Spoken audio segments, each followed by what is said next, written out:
जय श्री माताजी। विश्व के सभी साधकों का सुबह के ध्यान सत्र में हार्दिक स्वागत है। दोनों हाथ गोद में, चित्त सहस्त्रार पर।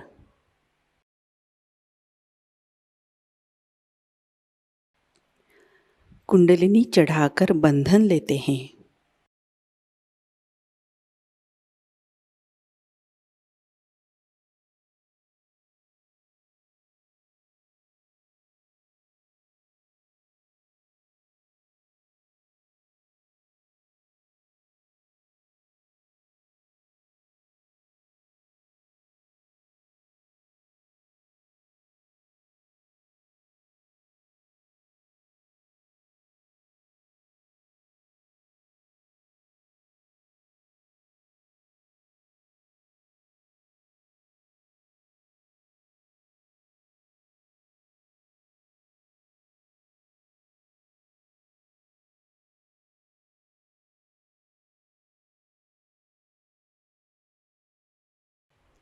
तीन महामंत्र, तत्पश्चात श्री गणेश मंत्र।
अपने चित्त को सहस्त्रार में लाते हैं।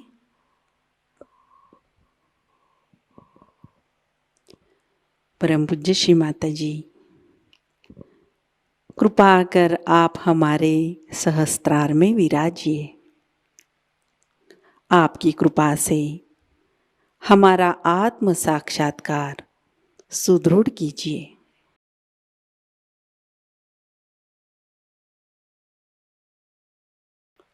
कुछ क्षण ध्यान अवस्था में बैठते हैं।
इसी अवस्था में अमृतवाणी आत्मसात करते हैं।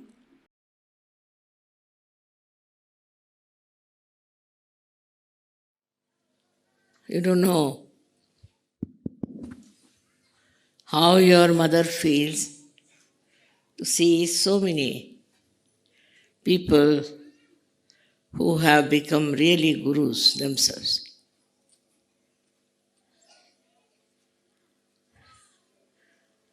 They have been seeking the truth.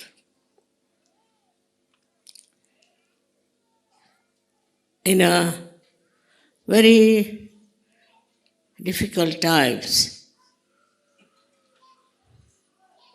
they have been wanting to know what is the truth. And this difficult time itself has served to act upon your minds that what is happening in this world whatever we are seeing around us, in the whole world also, there's something definitely very wrong, and we have to go beyond.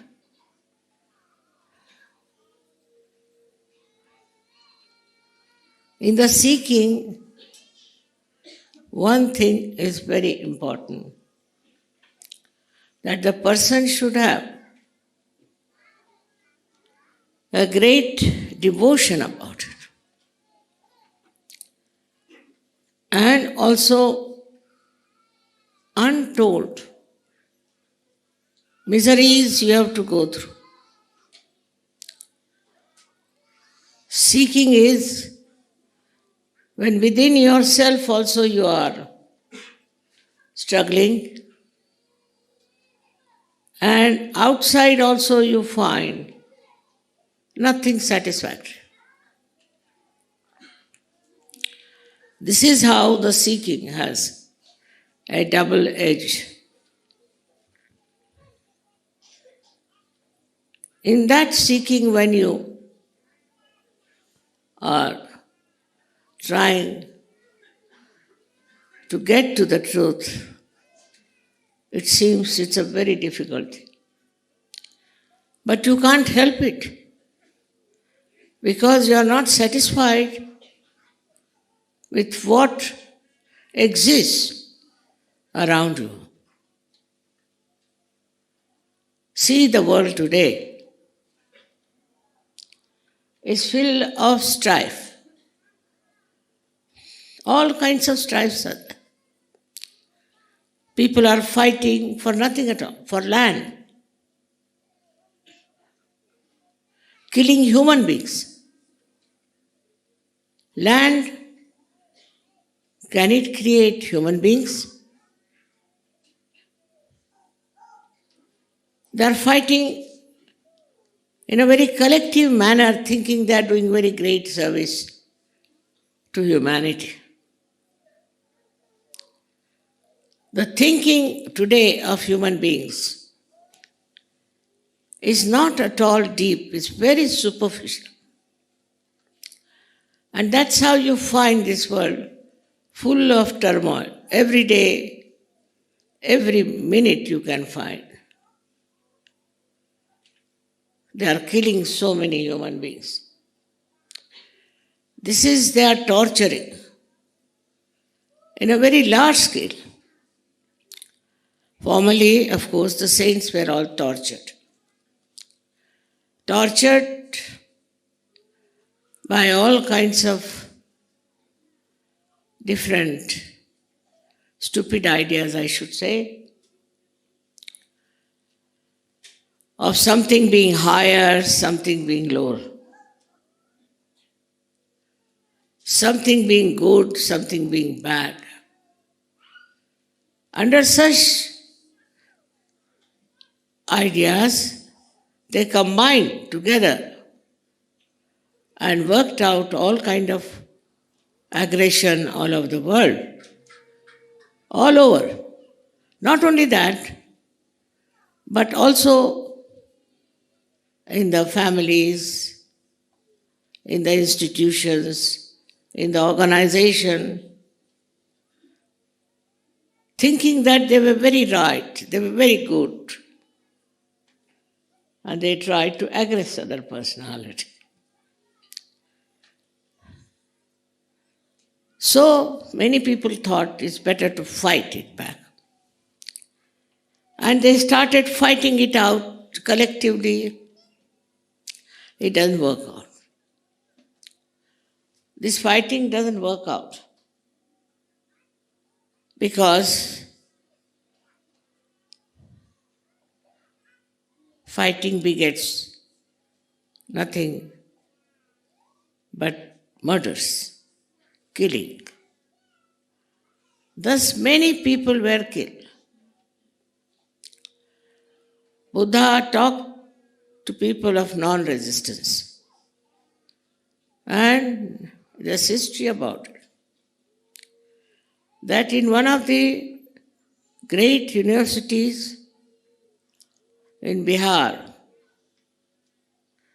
when the aggressive people came in,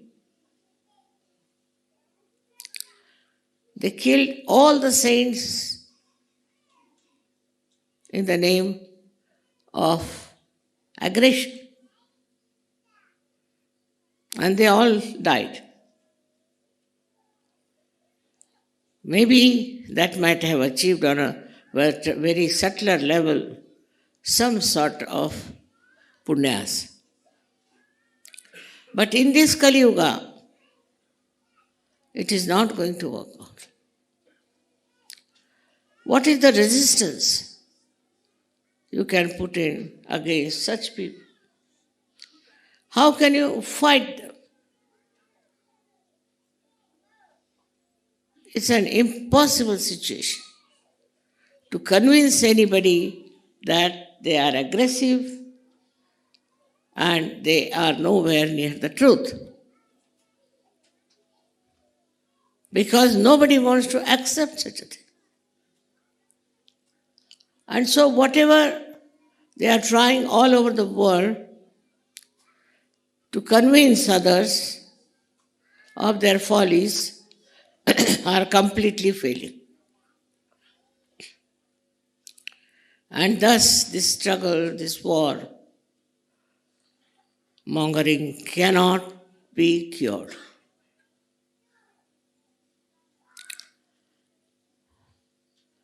We have to accept that human beings are not at that level to understand what's wrong with them. They do not want to accept. To them, aggression is the only way they can propound their own goodness.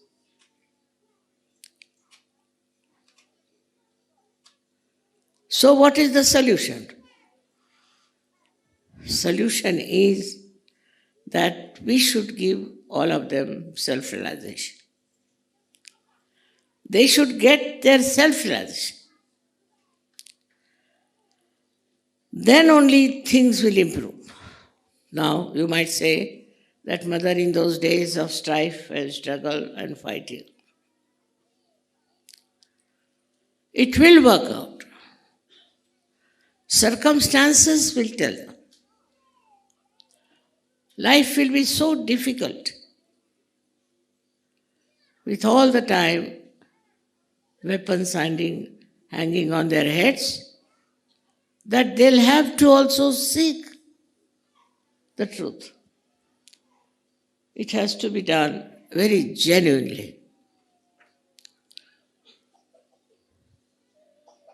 If they are seeking the truth, they'll be surprised that this world is one.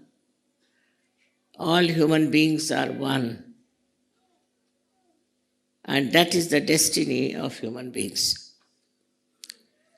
But for that, so many are to be killed. So many are to be destroyed. Because they don't learn lesson in an easy way.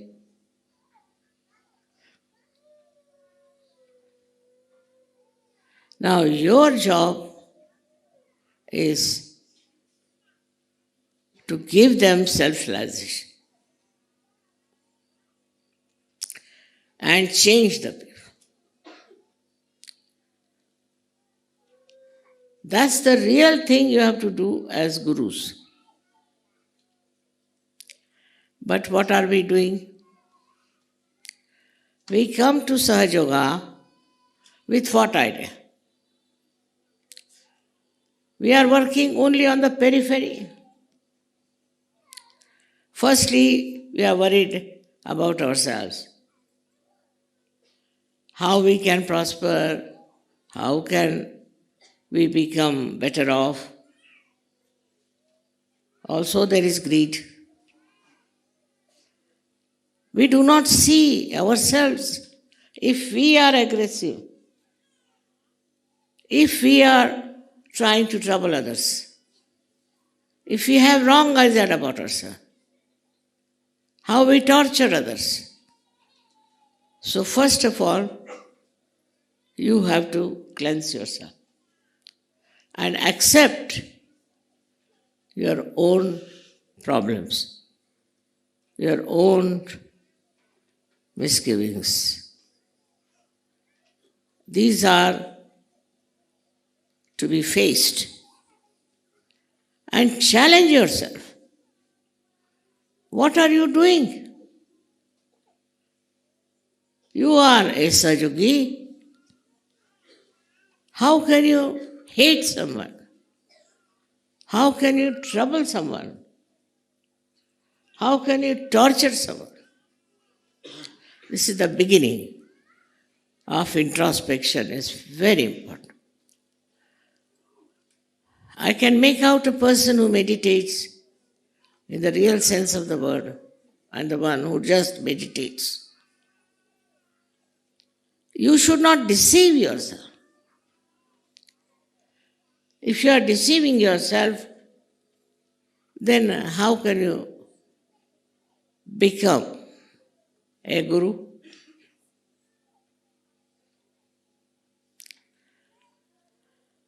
For becoming a guru, you have to first of all be very honest within yourself and find out what are you doing, what are you up to, what have you done.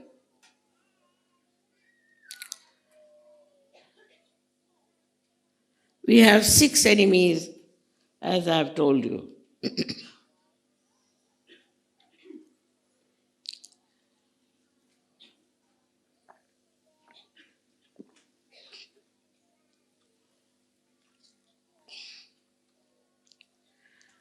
And we justify all these enemies. We think it is all right. After all, I did this because of this. I had to do it. Somebody would say I was poor, so I had to be dishonest. Another would say that I had to tell lies.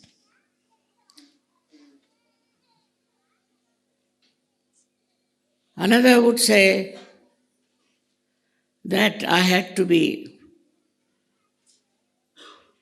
immoral.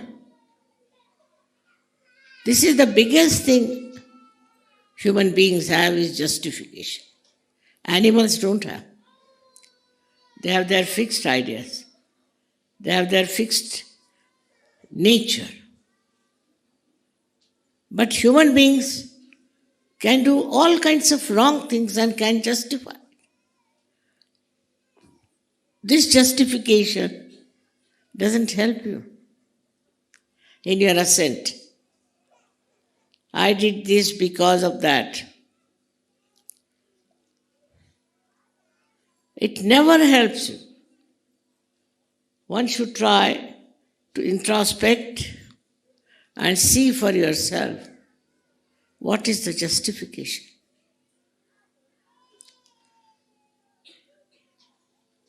So when you start supporting yourself in doing all kinds of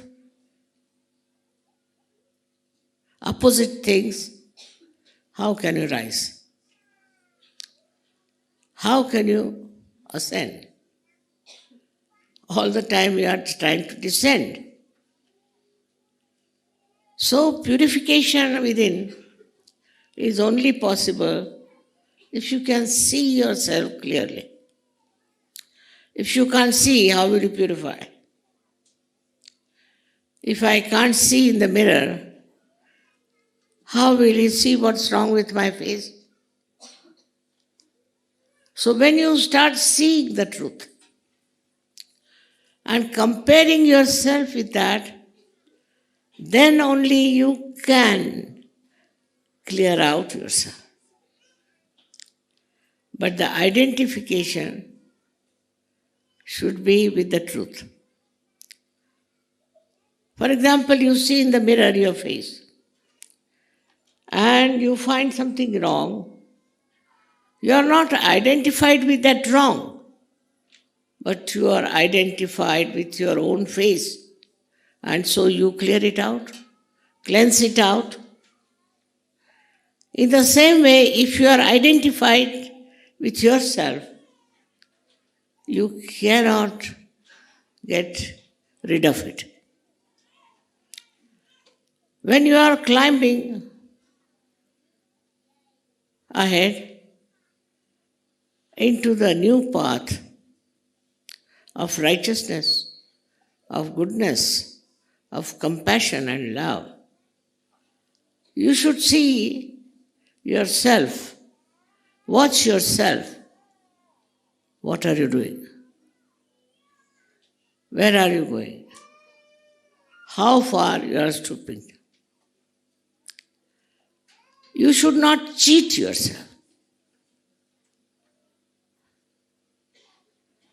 Let others cheat you.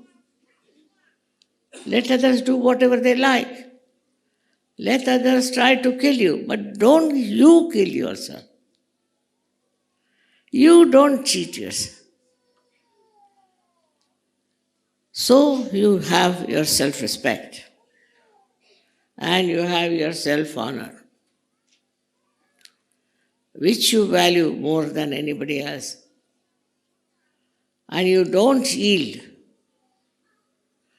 to anything that will spoil your image in the mirror. This is the first step is of introspection.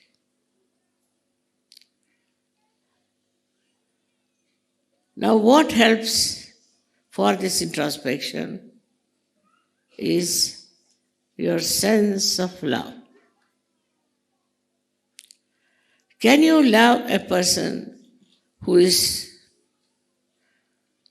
distressful, one who is aggressive, one who is hot-tempered, one who cheats you? Can you love such a person? You cannot. Then, how can you love yourself when you have these qualities? When you do this to yourself?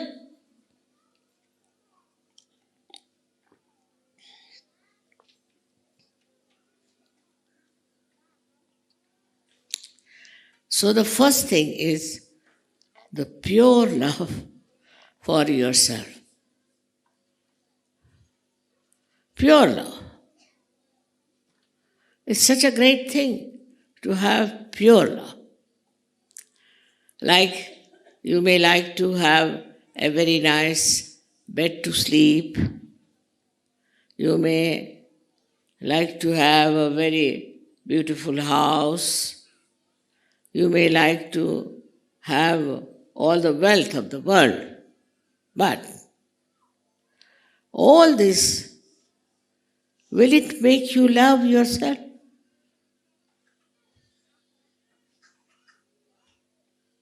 If you love yourself, you don't want anything.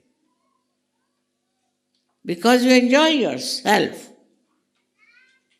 To enjoy yourself is the greatest enjoyment. So now you have got self-realization. Means you know what you are. You know what beautiful thing you are. When that is so, you should try to love yourself. And when you start loving yourself, you are not bothered about all nonsensical things. Now this pure love is one of the most beautiful things you have, which you can do to yourself. When you are selfish, you are not loving yourself. When you are unkind, you are not loving yourself. When you are aggressive, you are not loving yourself. Because you are loving all these bad things. But yourself is pure. It's absolutely pure and beautiful. And it loves all that is beautiful and good. So this is the beginning of your self-realization. When you realize how important is yourself, you don't have wrong ideas about yourself. You don't justify all the wrong things you do. Because you understand that is a blemish on yourself. Face yourself in the most honest manner. And you'll be amazed to see how nice it is just to see the pure self shining within you. When that self starts shining, you start seeing many other things which you have not seen so far.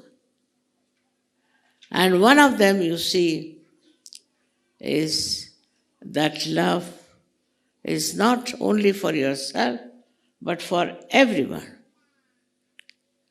It's a pure love for everyone else. It's not only for yourself. It's very surprising. When you really love yourself, then your love is for yourself. And you start spreading that love in such a manner that you beautifully love others. You don't love for money. You don't love for some advantage, for some power, or for some gain, but you love for love. Because pure love is so joy-giving. It's so joy-giving that if there is any such thing that I love somebody because I want to possess that person, because I am something great, and if I love somebody, then that person should feel absolutely obliged. All these ideas are absolutely of no avail. Really, if you love, then you just love. You love everyone. You may say, Mother, how can we love a crook? Need not go his way. Need not be with him. Need not have anything to do with it. But if you have pure love, then he can change, she can change. If they do not, then you don't bother.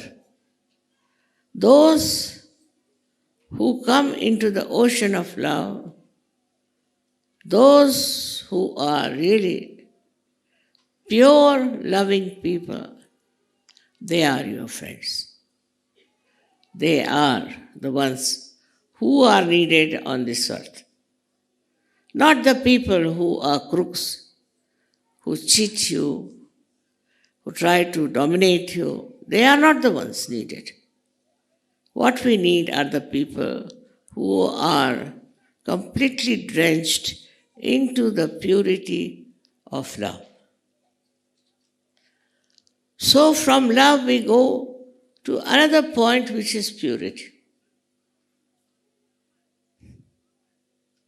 And the purity is a subject which has been talked about by many people, that you should be pure, you should be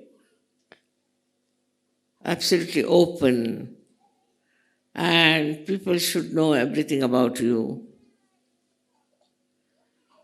I don't think that is purity. Purity is that which purifies others. If you are a pure person, then others will be purified. They have to be purified. Now, supposing you have certain ideas about yourself. You think that you are very highly praised as a Sahajayogi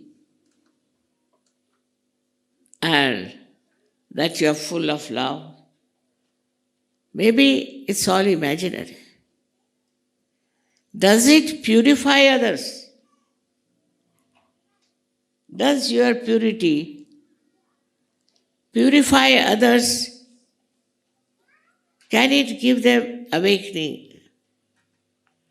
Can they be realized souls? And then how much do you value the purity, the power of purity, and how many people you give realization? Or you have kept it to yourself? How many places you have been to spread this purity? Purity has to be spread. And without any doubt in your own purity, you should do it because it's a very, very powerful thing. Purity is very powerful. It may not act on one or two persons, doesn't matter.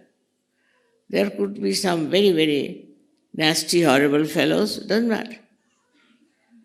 But it will have an effect on very many sensitive persons who want to become Sahajogis. You have to just test it. How people like you and how they are impressed by you.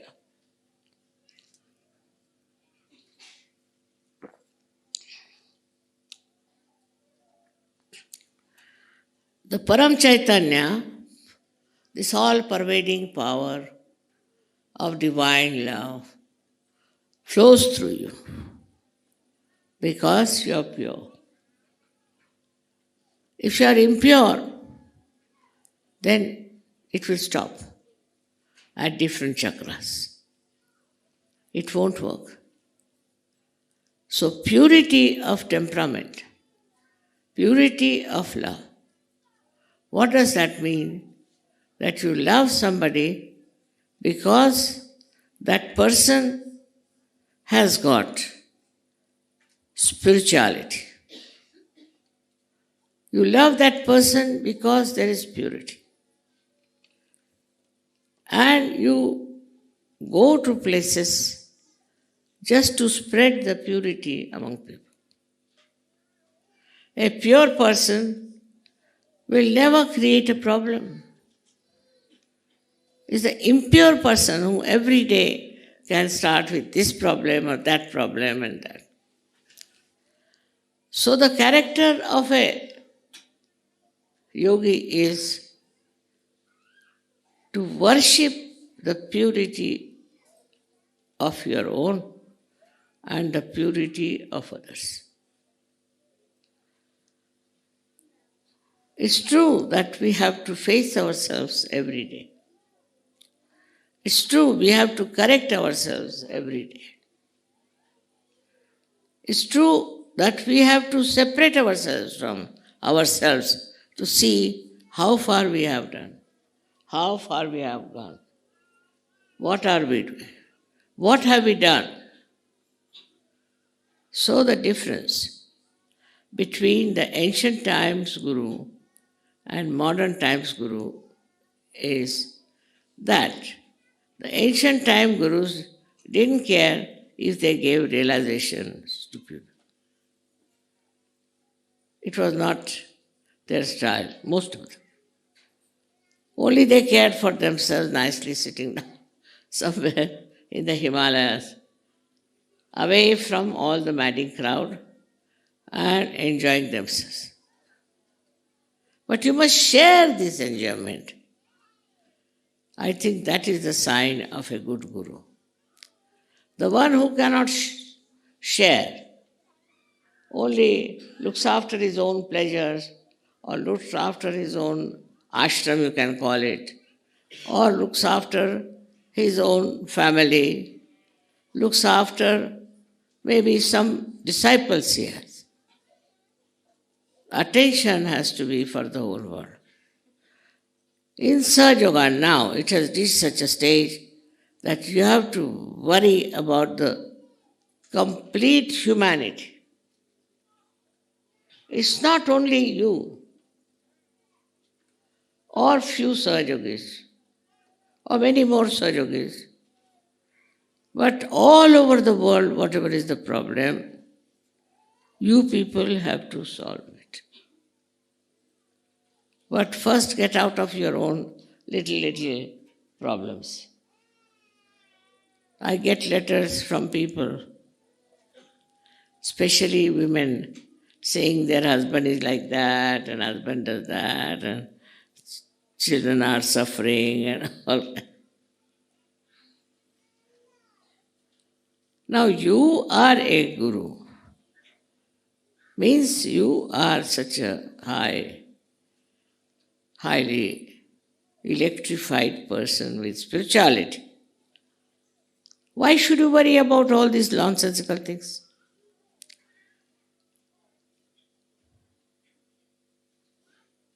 And the consciousness that you are purified and that you are a pure person should make you very humble. Just the opposite of it. Normally people, if they are anything, they become very proud. I think no end of them. If they have, say, one power, they become like that. If they have some talent, they become like this. If they have some eminence, they become like this. They do not become humble by that. By that achievement, they become extremely proud, arrogant, absolutely in a very wrong shape. But you are a Sahajayogi, and you should not mind anything that will bring down your purity.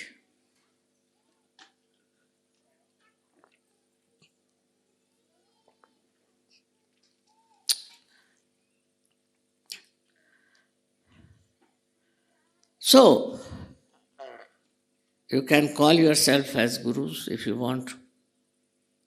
I need not say that you are a guru.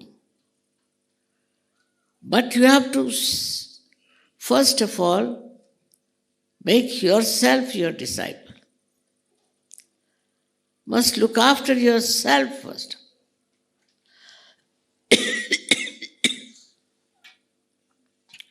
You have to see for yourself, have I got the qualities? Am I the one who can really do all this?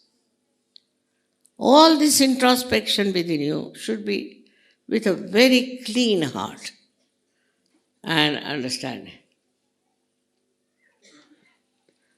Because you are not incarnations which are born absolutely pure, but you are human beings and you are rising to the level of those incarnations. So you have to cleanse. You have to watch yourself, see for yourself, and then understand if you are a Sahajayogi, have you got the beauty of purity and love? Now this love is not relative, it's not conditional, it's not limited, but it is absolutely like an ocean. And you like to swim in that ocean, like to be drenched in that ocean of love. Formerly, Guru meant a person who is standing with a big stick. He used to hit everyone. Anybody did anything wrong, they used to hit and beat them. We had gurus in music also, on different types of gurus we had in our country. And their speciality was that they used to absolutely oppress the disciple, control, and then teach the knowledge of music, maybe wrestling, maybe anything. But in Sahajayoga, it's very different. Even the spiritual gurus who were real were like that. Very harsh. They used to throw stones at such people. All kinds of things they used to do. They didn't mean anything bad, but the method I didn't like. There was a story about a person who was supposed to be a great guru. And I went to see him. I had to climb quite a lot because he lived in a small little cave. And when I reached there, you see, he was very angry with him. He was going on like this. And it was raining, so I was completely drenched. And I went and sat in his little cave. Then he came back. And he asked me a question. He said, "Mother, it was raining. Normally I can stop the rain, but you wouldn't allow me to stop the rain. Why?" I could have told him because of your ego. I didn't. I told him in a very sweet manner, "You see, you are a sannyasi and you got a sari for me. If I had not got drenched, I could not have taken your sari from a sannyasi." He completely melted. He had tears in his eyes and fell at my feet. So, the technique of Sahajayoga is like this. It's not anger. It's not repulsion. It's not hatred. But the technique is such by which you suggest your love.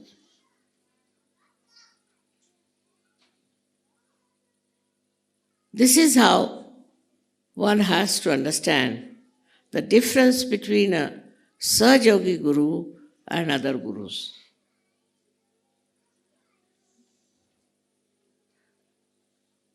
No question of beating your disciple. No question of scolding them. No question of shouting at them. Love is the most powerful thing. Of course, it doesn't work on some people, I agree. Forget them. But works in most of the people because God has made us out of His love and we have a capacity to yield to that love and to enjoy that love. So for a Sahajayogi, what he has to do is to understand the powers of love. Powers of love, if you can understand, it will grow within you. Some people have, some people don't have. Try to understand this Param Chaitanya is nothing but is power of God's love. Or you can say Mother's love. This power works so beautifully in such a secret manner that you call it as miracle. Because you can't see how it has worked out.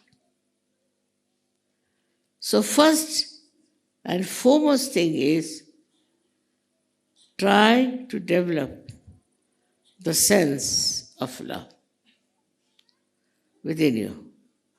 Understand. There is one problem.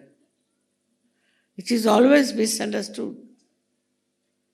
Pure love can be very easily understood.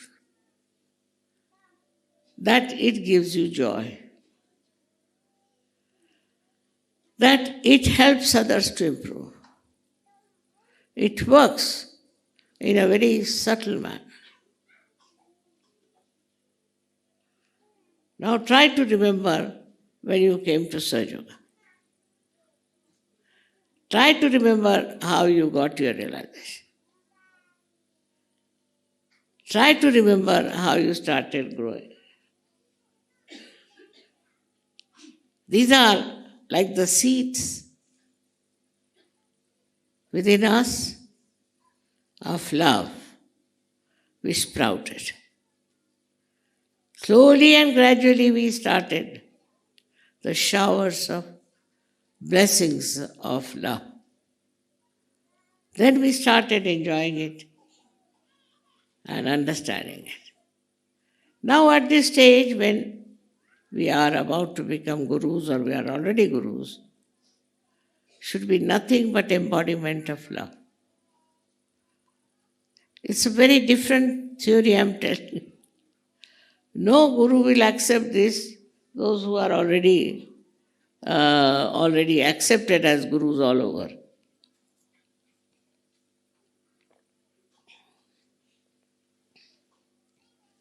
And the knowledge. Knowledge they give you is the knowledge of very subtle things.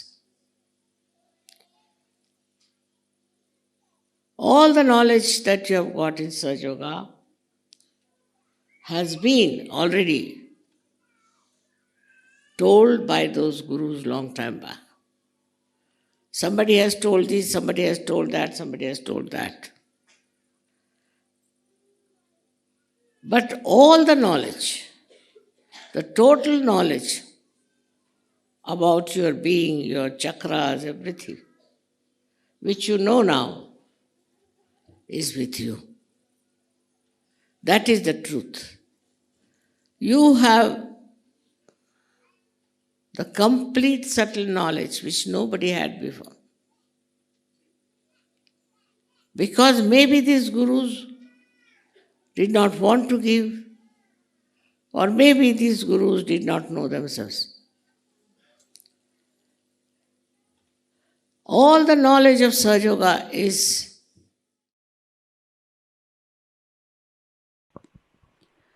ध्यान की अवस्था बनाए रखते हैं।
जय श्री माताजी। परम पूज्य श्री माँ के श्री चरणों पर हम प्रार्थना अर्पित करते हैं। परम पूज्य श्री माताजी, आज का ध्यान आपके श्री चरणों में समर्पित है। आज के अमृतवाणी में आपने जो ज्ञान हमें प्रदान किया, सामूहिकता आपकी ऋणी है। परम पूज्य श्री माताजी, आपकी कृपा में सामूहिकता को सहज कार्य करने हेतु उत्तम संतुलित माध्यम बनाइए।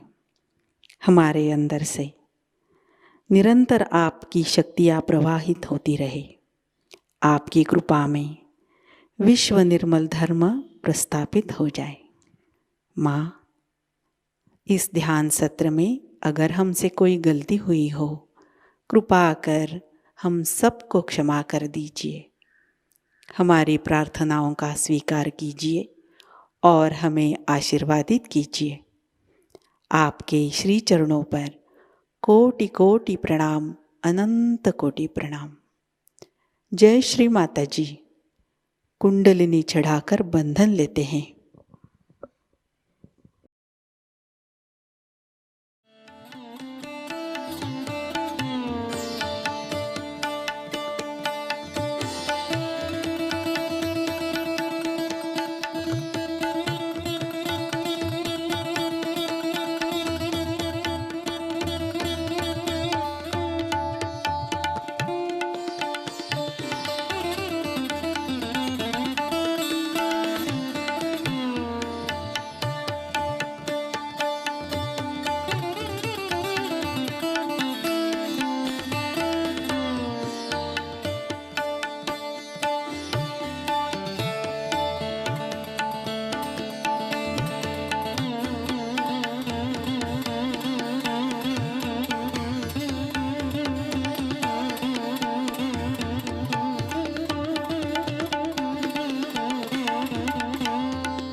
आज का ध्यान सत्र अभी संपन्न होता है।